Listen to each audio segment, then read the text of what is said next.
只要一聊起《山海经》，都会发现这样一个问题：我们的历史上古时期是人神混居的时代，在那个时期呢，有各种神族的记载，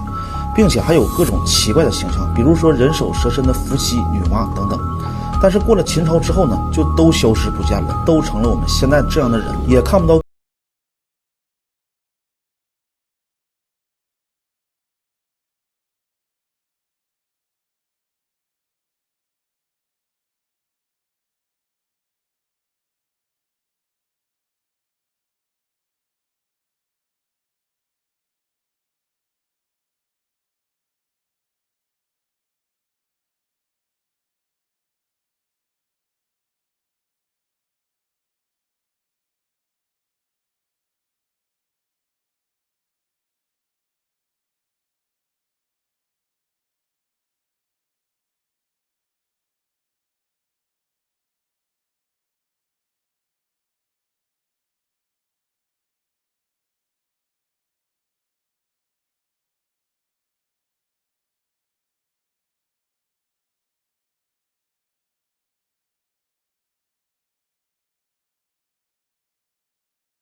同时期出现的神话呢，是黄帝大战蚩尤、后羿射日、嫦娥奔月等等，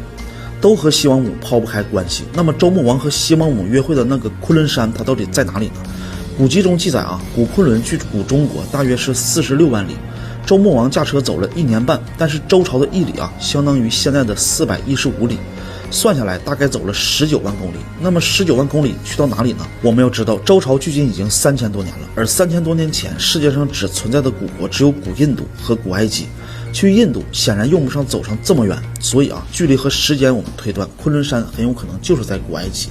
中国去埃及的直线距离呢7500公里，但是古代呢并没有高速公路，地理知识也并不完善，从中国跑到埃及走了19万公里也并非是不合理的。我们再来看地图的描绘，《山海经》中记载的昆仑山呢是西海之南，流沙之滨，赤水之后，黑水之前，有大山名曰昆仑之丘，有神人面虎身，有纹有尾。经过对比，我们会发现记载的西海很有可能就是我们今天的地中海，因为古埃及它正好在地中海之南，而流沙呢则是阿拉伯沙漠流沙之滨，赤水和黑水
我就放在购物车里了。